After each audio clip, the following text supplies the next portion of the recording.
Eu quero registrar aqui um alerta muito importante para você.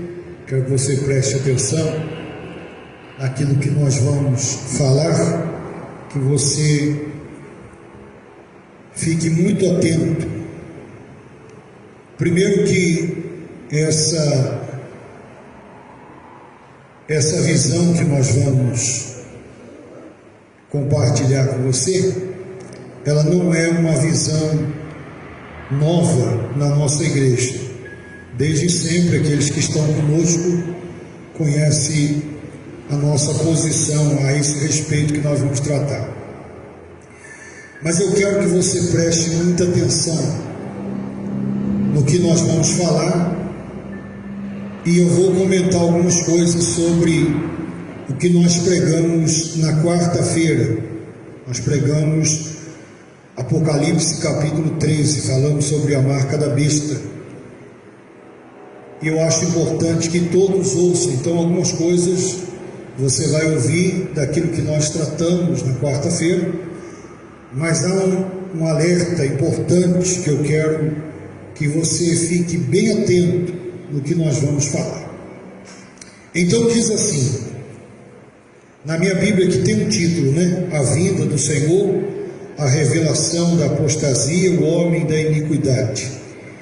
Irmãos, no que diz respeito à vinda de nosso Senhor Jesus Cristo e a nossa reunião com Ele, nós vos exortamos a que não vos demovais da vossa mente com facilidade, nem vos perturbeis, quer por espírito, quer por palavra, quer por epístola, como se procedesse de nós, supondo tenha chegado o dia do Senhor.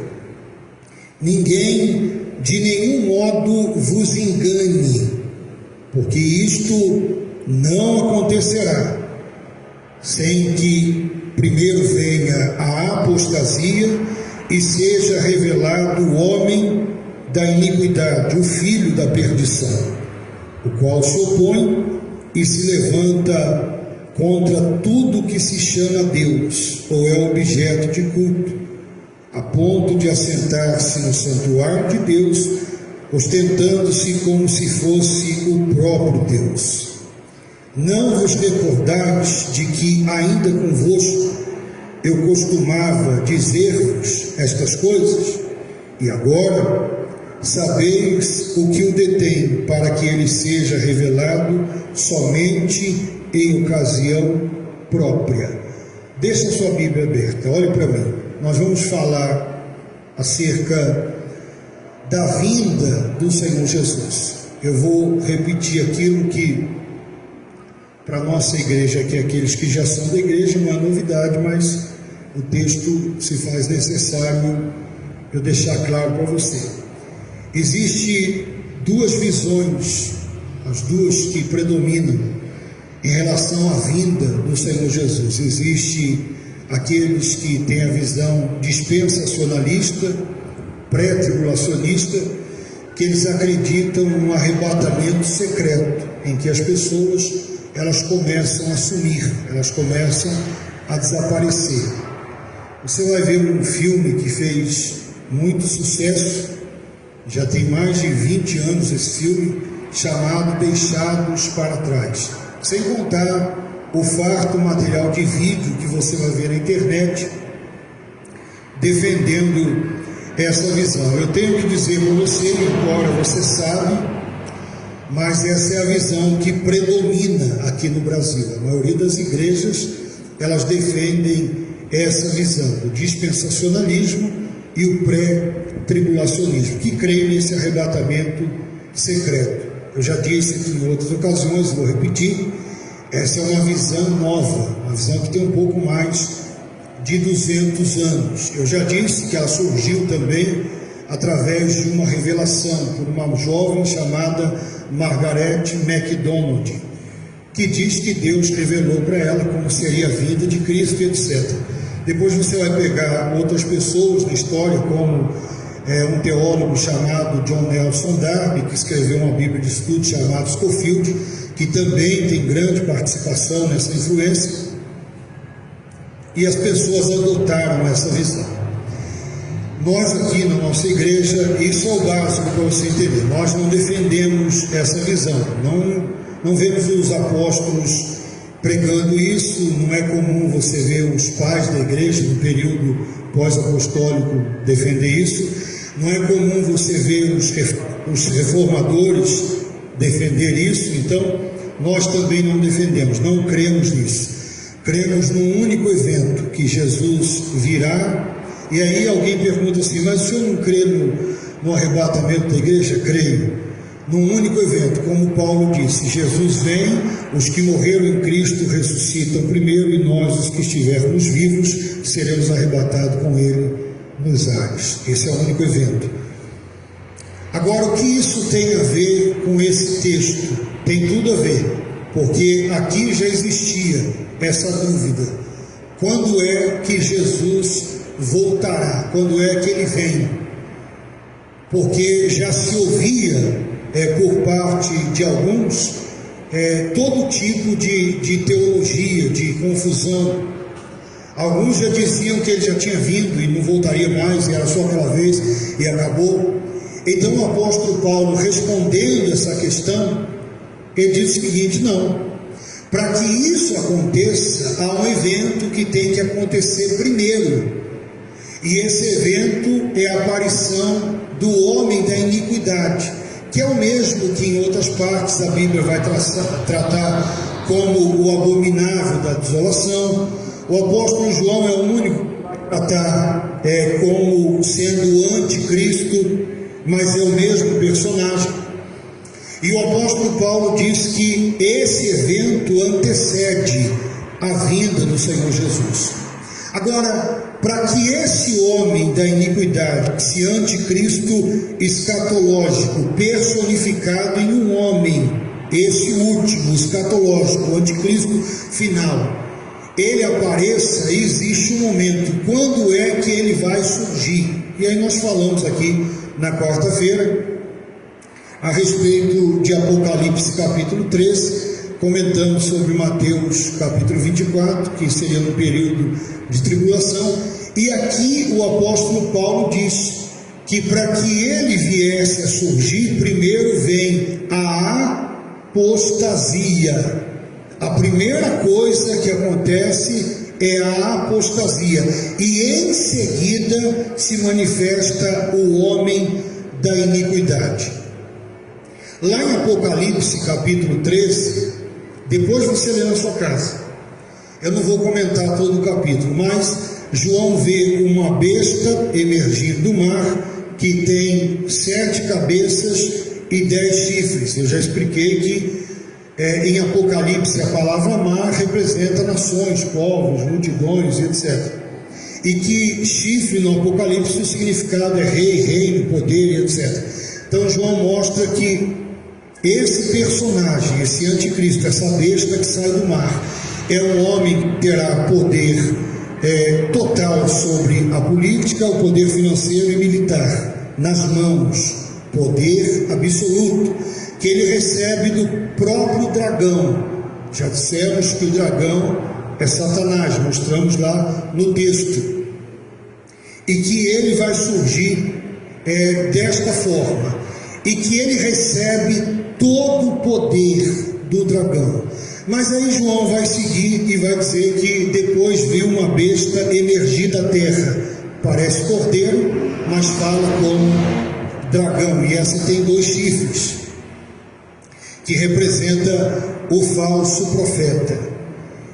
O que eu quero dizer para você é que tanto o falso profeta como o anticristo são 2 personagens que trabalham amando de Satanás, são colaboradores do diabo, e eles recebem todo o poder. Preste atenção, todo o poder. O falso profeta, quando João vai descrever, diz que a ponto de orar e cair fogo dos céus. Fogo dos céus vai cair. Quem foi o profeta no Velho Testamento que orou e caiu fogo do céu? Quem foi? Você lembra? Quem foi? Elias, sempre tentando imitar o que é verdadeiro. Nós vivemos em um tempo em que nós estamos vendo crescer dia após dia esse sinal aqui, a apostasia, que é o abandono da verdade. Aqui tem dois significados importantes que você tem que entender. Primeiro, que a apostasia, ela não trata simplesmente do abandono da verdade em um território religioso.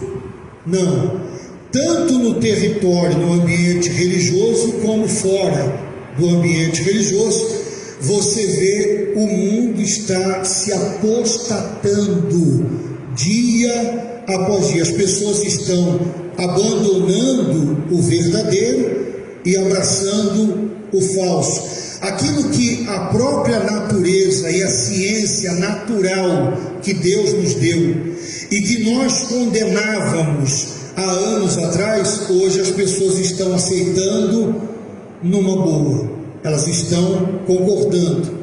E você vê o desrespeito entre famílias, as pessoas estão apostatando da família, apostatando dos filhos, apostatando dos pais, apostatando do casamento. Aliás, o número de divórcio hoje dentro da igreja é igual ou maior do que o de fora da igreja. A pessoa está apostatando, a apostasia está aí, estampada. As pessoas, num contexto geral, estão abandonando a verdade, abandonando o que é certo e abraçando o que é errado. Esse, o apóstolo Paulo disse que seria o sinal que antecede a aparição desse personagem. Agora, se eu e você olharmos para o cenário que nós estamos vivendo, veja que tudo está caminhando para isso. Tudo, em todos os ambientes, em todas as camadas da sociedade. Por exemplo, eu já disse aqui algumas vezes, eu me lembro quando eu era criança, quando você também era criança, você que tem mais de 40 anos, 50 anos, 60 anos, nós tratávamos o nosso pai e a nossa mãe com muita reverência. Era comum você ouvir dizer assim, benção pai, benção mãe, e a mãe dizia, Deus te abençoe meu filho, era comum isso aí. Os nossos professores na escola, nós olhávamos para eles como se fosse o nosso segundo pai, a nossa segunda mãe. Ele era visto por mim, por você, como uma autoridade. Eles falavam e nós acatávamos, obedecíamos. Era um ou outro que resistia, mas eu digo, num contexto geral, a maioria se submetia. Hoje não. Hoje os filhos agridem pai e mãe, respondem pai e mãe, xingam pai e mãe de palavrão, largam pai e mãe sofrendo e não estende a mão, não fazem absolutamente nada. Professores na escola apanham. Hoje você liga lá o jornal, você vê que o professor apanhou do aluno. Quer dizer, as coisas estão de ponta cabeça. A apostasia ela vem aumentando, tanto fora da igreja quanto dentro da igreja. Dentro da igreja não é diferente. Dentro da igreja você vai ver pessoas envolvidas supostamente com a obra de Deus, na condição de bispo, pastores, obreiros, membros, diáconos, presbíteros e etc. Com a Bíblia nas mãos, cantando, louvando, devolvendo dízimo, participando de ceia, sendo batizado, mas na verdade ele é simplesmente um religioso, um hipócrita, é um disfarce aquilo ali para ele. A igreja para ele é uma forma dele disfarçar, porque na verdade ele não acredita em absolutamente nada. Ele ouve, mas para ele ouvir e não ouvir é uma coisa só. E alguns, em algum momento, talvez creram, mas agora não creem mais, como aquela carta da igreja de Sardes, de Laodiceia, quando se trata do primeiro amor e convida a voltar ao primeiro amor. Lembra-te de onde caístes, arrepende e volta às práticas do primeiro amor. Quer dizer que um dia estava no primeiro amor e que caiu, e a ordem é para voltar, para retornar, como fez o filho pródigo. Nesse ambiente que vem sendo preparado, o apóstolo Paulo diz que é aqui que surge o anticristo. O apóstolo João vai dizer, e isso é um fato, que o espírito do anticristo está no mundo, sempre esteve, desde que Satanás foi lançado, ele está. Anticristo, contra Cristo, se opõe à verdade, tudo isso aí é anticristo. Agora, olha só o que diz aqui, no versículo 6: e agora sabeis que o detém para que ele seja revelado somente em ocasião própria. Aqui também é uma divergência nossa em relação a esses que defendem o pré-tribulacionismo, o dispensacionalismo. Eles também se dividem entre eles. Eles vão dizer que o detém é a igreja, outros vão dizer que o que detém é o Espírito Santo, que o Espírito Santo vai ser tirado, que quando a igreja for tirada, e aí ele será revelado. Nós não cremos assim. Nós cremos que o detém é a pregação do Evangelho. Primeiro, o Evangelho tem que ser pregado no mundo todo. Só depois disso ele aparece. Antes disso, não. O Evangelho tem que ser pregado no mundo todo. E já falamos sobre isso também há alguns dias atrás. Esse personagem, olhe para mim, que ele vai se manifestar, ele quer ocupar o lugar de Deus na adoração. Eu disse aqui que se você for na história da igreja, olhe para mim, e você voltar lá no primeiro século, se você volta no primeiro século na história da igreja, os imperadores como Nero, Domiciano, Tito, Vespasiano, todos eles agiam assim. Se você se convertesse, você era um judeu ou um gentil, mas era mais comum o judeu. Você se convertia ao cristianismo e você era pressionado a deixar o cristianismo, abandonar essa crença, e se você não fizesse isso, os seus bens eram tomados. Você perdia emprego, você não tinha lugar na sociedade. E eles teriam, os falsos sacerdotes da época, escute isso aqui, eles levavam o povo a prestar culto ao imperador. Era obrigado a prestar culto ao imperador. Era obrigado a dizer que adorava César, por exemplo. E todos eles, e se você não fizesse isso, você sofria a opressão, massacre, as perdas, etc. Esse personagem aqui vai fazer a mesma coisa. Ele vai exigir reverência e adoração por parte de todos. E essa igreja, preste atenção você que está assistindo aí também, essa igreja que está sendo preparada hoje em dia, me parece que ela é mais preparada para o anticristo do que para Cristo. Esse evangelho que é pregado hoje, ele está treinando as pessoas a aceitarem esse personagem numa boa. E eu vou dizer para você por quê. Olha o que diz aqui, versículo 7: com efeito o ministério da iniquidade já opera, aguarda somente que seja afastado aquele que agora o detém. Então será de fato revelado o iníquo, a quem o Senhor Jesus matará com o sopro de sua boca, e o destruirá pela manifestação da sua vinda. Note aqui que o próprio texto diz que Jesus, quando vier, ele destrói o anticristo com o sopro da sua boca. Isso mostra que quando Jesus vier, quem estará aqui? Quem estará aqui? O anticristo. Quem está dizendo? O texto está dizendo que quando Jesus vier, matará ele com o sopro da sua boca. Mas o apóstolo Paulo diz: o mistério, ou ministério, tanto faz, da iniquidade já opera.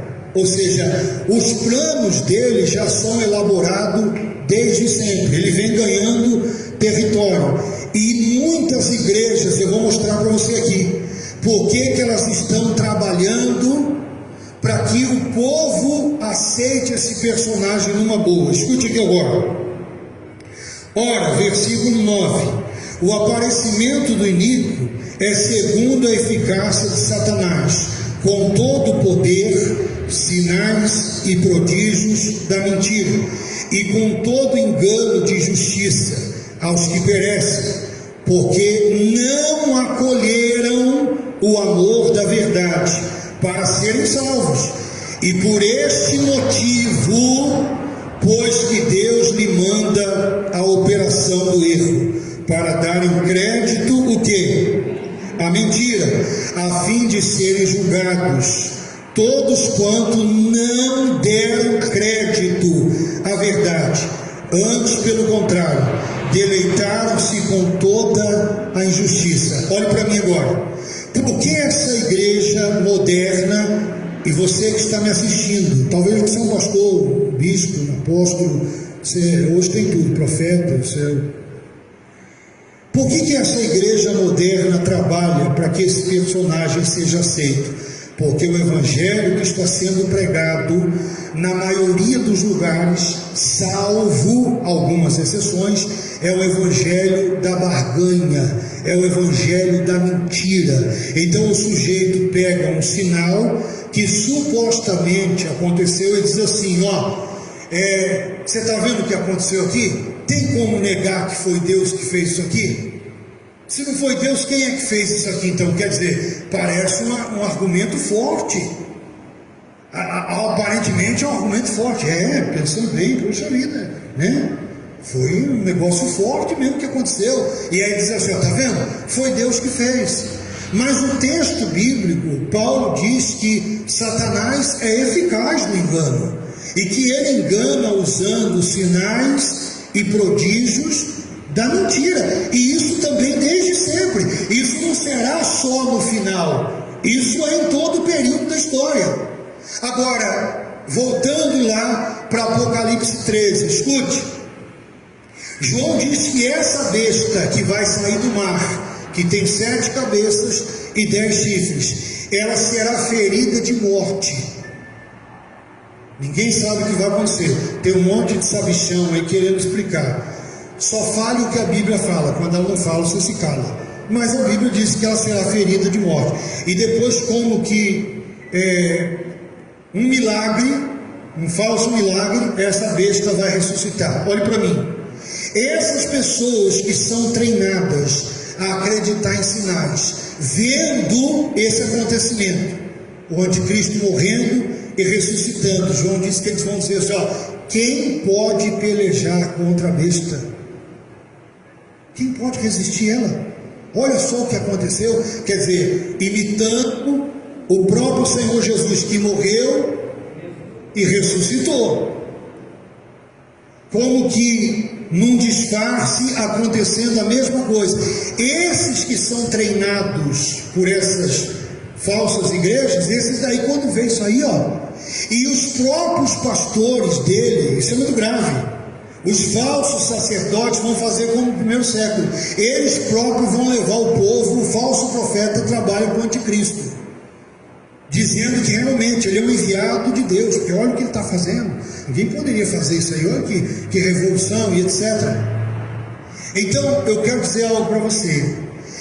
Olha para mim, nenhuma experiência, e você que está assistindo também, nenhuma experiência, seja ela qual for, ela está acima da palavra de Deus. A sua experiência não vale absolutamente nada se ela não se enquadrar na palavra de Deus. Não importa o que você sentiu, não importa o que você viu, não importa o que aconteceu, porque se nós formos acreditar ou colocarmos em mesmo pé de igualdade com o Evangelho a experiência, então não existe uma verdade. Então nós vamos ter que aceitar o relativismo, né? Que a verdade depende do ponto de vista de cada um. Isso não é Evangelho. No Evangelho Jesus disse: eu sou o caminho, a verdade no singular e a vida. Não tem 2 verdades, nem 3 verdades, nem uma verdade meia, só há uma verdade, e essa verdade se chama Jesus Cristo. Diga glória a Deus. Só essa verdade, não tem outra verdade. Ah, mas o senhor duvida que eu senti, o senhor duvida que eu vi? Não, se você sentiu, se você viu, eu não sei. Eu sei que o que você sentiu, o que você viu, o que você pensou, o que você viveu, está abaixo da palavra de Deus. Então você deixa a sua experiência de lado e abraça a verdade de Deus, porque assim você não corre nenhum risco. Aliás, se nós formos cair no campo da experiência, cada um vai dizer que tem a sua experiência. Logo, então quer dizer que está todo mundo com a razão. Mas a Bíblia não diz isso. A Bíblia só fala de uma verdade, e essa verdade tem nome: Jesus Cristo. Ele disse: eu sou o caminho, a verdade e a vida, ninguém vem ao Pai senão por mim. Então eu quero deixar esse alerta registrado para você. Olhe para mim. Primeiro, que o apóstolo Paulo diz que nós vamos ver a apostasia, e a gente já está vendo. Claro que ela vai ficar muito mais acentuada. Jesus, em Mateus 24, vai dizer assim: ó, por se multiplicar a iniquidade, o amor de muitos, ou quase todos, se esfriaria. Isso é o quê? Apostasia. E hoje, como é que está? Está estampado aí. Você vê diante dos seus olhos. Nós vemos. A pessoa pode ver o outro morrer de fome, irmão, sofrendo, com dor. Ela não é capaz de estender a mão e fazer absolutamente nada. Mas às vezes está com uma Bíblia, às vezes canta alguns hinos, às vezes participa do culto, mas ele está apostatando. Se é que já não apostatou, ele só está ali só o couro, só a carcaça só. Isso é muito sério. Muito cuidado, você que está aqui, você que está na sua casa. Cuidado, uma das maiores armas de Satanás é impressionar as pessoas com sinais e prodígios da mentira. Mas Deus não cura? Deus cura. Deus não prospera? Deus prospera. Deus não liberta? Deus liberta. Deus faz milagre. Deus não era poderoso, Deus é poderoso, continua sendo poderoso e sempre será poderoso. Mas qual é a fonte? Qual é a fonte? Deus não trabalha na mentira, Deus não trabalha no engano. Não. Tiago vai dizer que de uma fonte só pode jorrar um tipo d'água, ou doce ou salgada. As duas não. As duas não. E nós temos assistido diante dos nossos olhos multidões sendo arrastadas pelo engano. É só você ligar a televisão que você vai ver. Eles não falam contra o pecado. E não pense você, eles não falam porque são gente boa, eles são tolerantes. Não, nada disso. Eles não falam porque eles próprios vivem uma vida errada. Nada disso. Tem como não ser pecador? Não, não tem. Mas que você seja um pecador arrependido, um pecador que encontrou, que Jesus encontrou você, chamou você pela graça que salvou, e que você fica aos pés dele porque entende que não pode se salvar, e que você precisa de um Salvador, e o único que existe é ele. Então eu vou ficar aqui, aos pés dele, e dia após dia quero aprender a fazer a vontade de Deus. Não é o que Paulo disse? Desenvolvei a vossa salvação. É dia após dia. Jesus disse para os discípulos: vós estáis limpos pela palavra que vos tenho pregado. Eu e você temos que estar com os olhos e os ouvidos bem atentos. Eles estão por aí, eles estão se multiplicando, eles são inspirados ao extremo. Cada hora eles criam alguma coisa nova, eles disputam entre eles para ver quem atrai mais pessoas. Eles têm prazer no engano. Não pense você que eles são inocentes, não. E nem tampouco os que seguem ele também não são inocentes. Quem diz isso aí? A Bíblia. Olha só o que o apóstolo Paulo diz aqui. Versículo 10: e com todo engano de injustiça aos que perecem, porque não acolheram o amor, o quê? Da verdade, para serem o quê? Salvos. Olha para mim. Tem pessoas que estão no engano, e que se você falar a verdade para ela, você arruma problema com ela, a vira adversário seu. Se quer virar inimigo, fale a verdade. O apóstolo Paulo está dizendo, eles não acolheram o amor à verdade. Quer dizer, foi dado a eles, quem está dizendo é o apóstolo Paulo, a oportunidade, mas eles não querem. Tem gente que está no sistema e vai morrer no sistema, irmão, não adianta, ele não quer. Ele não quer. E quando você fala, você arruma um problema. E aí olha o que o apóstolo Paulo diz aqui. Olha só no versículo 11, isso aqui é muito claro. E por este motivo, qual motivo? Deles não quererem a verdade. Olha o que Deus faz.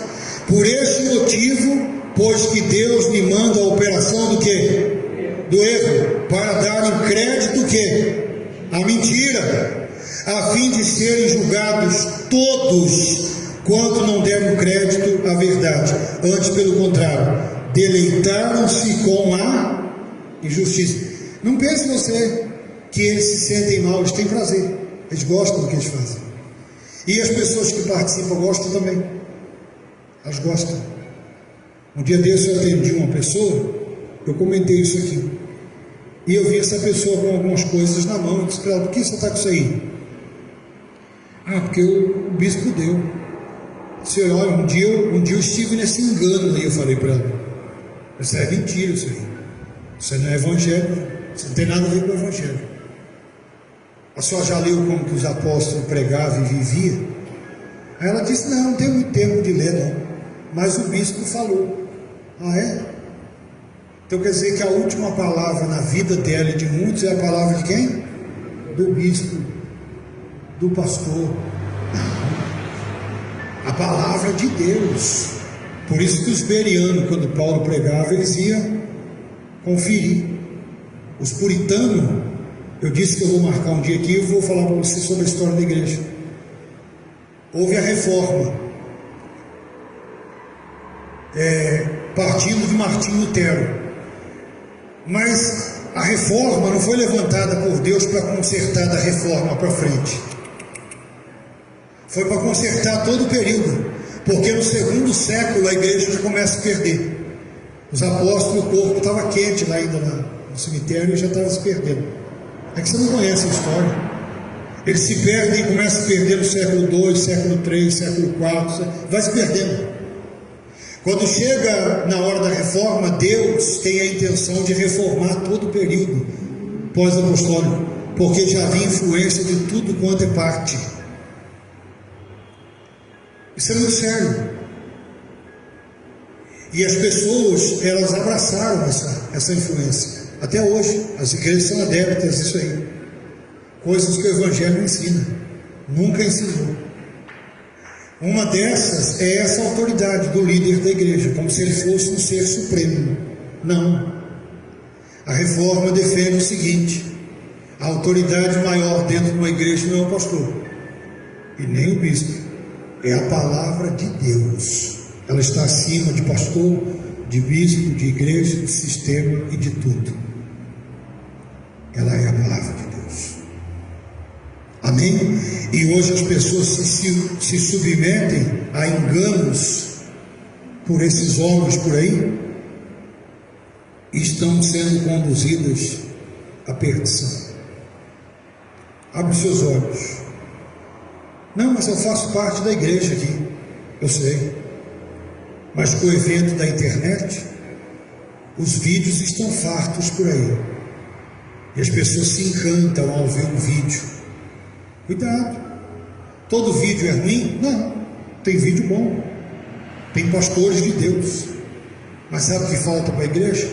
O discernimento, para você saber quem são os de Deus e os que não são, para que você não seja arrastado junto nesse engano. A besta que emerge do mar, como a que emerge da terra, ambas recebem o poder do dragão e vão fazer coisas extraordinárias. E agora as pessoas já estão sendo treinadas para aceitar, porque quando esses personagens aparecerem, já vai estar fácil. O povo já acostumou a correr atrás de bênção, a correr atrás de milagre, a fazer barganha com Deus, vai ser fácil, fácil, fácil. Vai ter dificuldade nenhuma, que o povo gosta disso aí. Só que eles também não são vítimas. Eles rejeitam a verdade. Deus envia a operação do erro, porque não tem por onde fugir. Quem não crê na verdade, crê no quê? Não tem como ficar neutro. Se você não crê na verdade, você vai crer na mentira. Não? E se você crê na mentira, você não vai crer na verdade. Tem como fugir dessas duas coisas. Deus envia a operação do erro, eles dão crédito à mentira e eles serão punidos eternamente por rejeitar a verdade de Deus. Irmãos, nós estamos caminhando para os últimos dias. O cenário está sendo montado. Em breve nós veremos um colapso financeiro no mundo todo. Escute para você ver. Político, militar, e vai se levantar um governo único. E todos vão se curvar a ele. E essa é a marca da besta. É a submissão ao governo. Já dissemos também isso aqui. Nós não defendemos que é o chip. Ah, o senhor não acredita que é o chip? Não. O chip que eu digo é isso aqui, ó. Não é o materialzinho, tá? O produtinho não. É um sistema. Porque em Apocalipse 7 diz que o povo de Deus também é selado na testa. E o selo de Deus, o apóstolo Paulo diz que é o Espírito Santo. Não estou vendo marca nenhuma na sua testa. Não é visível esse sinal. Mas aquele que tem o Espírito Santo, ele tem uma mente transformada. O que recebe a marca da besta, e muitos já têm ela até, ele já é, a mente dele já é submissa ao sistema. Ele concorda com tudo. Ele aceita tudo.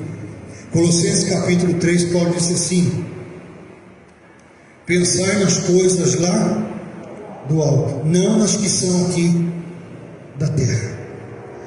Romanos capítulo 12, não vos conformeis com este século, mas transformai-vos pela renovação da vossa, para que experimenteis qual é a boa, agradável e perfeita vontade de quem?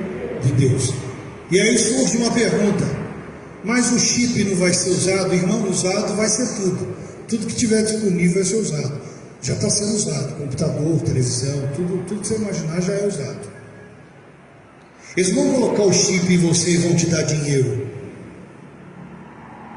Você tem seu cartão de débito, mas ninguém te dá dinheiro. E se o banco te dá dinheiro, diga para mim qual é, que eu vou pedir um cartão também. Não. Sabe como que você consegue dinheiro? Trabalhando. Sabe como que você vai trabalhar? Só se você submeter ao governo desse personagem. Ah, eu não aceito, aqui não tem emprego para você. Ah, eu vou trabalhar com cristão. Não, o cristão vai falir. Todo cristão vai falir. Não, mas eu conheço cristão que tem empresa, ele vai falir. Porque o cara que está acima dele, que fornece matéria-prima, vai se curvar para o anticristo. Ele não tem material para vender. E ninguém vai comprar dele também. Ele vai falir. E as pessoas estão sendo conduzidas a isso. Abra os olhos. Se arrependa. Volte atrás. E se apegue a Deus. Sabe por quê? Porque não há força em nós para resistir. Ou Deus nos reveste de força e é conosco, ou então, sozinho, você não consegue. Você não se salva. É Deus que te salva. E o salvo, lá no capítulo 13 de Apocalipse, João diz assim, ó: se alguém te leva a cativeiro, faz o quê? A cativeiro vai. Se alguém mata a espada, necessário é que seja morto, porque essa é a perseverança de quem? Dos santos. Ali haverá uma separação entre a igreja verdadeira e a igreja nominal, a igreja falsa. Aqueles que estavam dentro da igreja de aparência, esses recebem a marca. Somente a igreja verdadeira, a igreja de Cristo, esse não, porque esse foi selado com o Espírito Santo da promessa. Diga glória a Deus. Olhe para a sua vida, olhe para o cenário. Nós estamos caminhando para o fim. Quanto tempo vai para isso acontecer? Eu não sei. Todos que tentaram falar um tempo erraram. Eu não sei, eu só sei que quando a gente olha para a Bíblia e olha para os sinais, nós percebemos que está muito perto. muito próximo. Eu quero deixar registrado, tanto para você como para você que está assistindo, esse alerta. Não fique se impressionando com nada que você vê. A verdade de Deus, ela é o nosso alicerce. Nós nos conduzimos e nos guiamos por ela. Ela dá norte à nossa vida. Não o que ninguém falou, o que ninguém pensa. A verdade de Deus, única e exclusivamente. Amém, gente? E nós não estamos falando de religião. Nós estamos falando da verdade de Deus, que está acima de religião, de qualquer dogma, de qualquer crença. Ela é a palavra de Deus.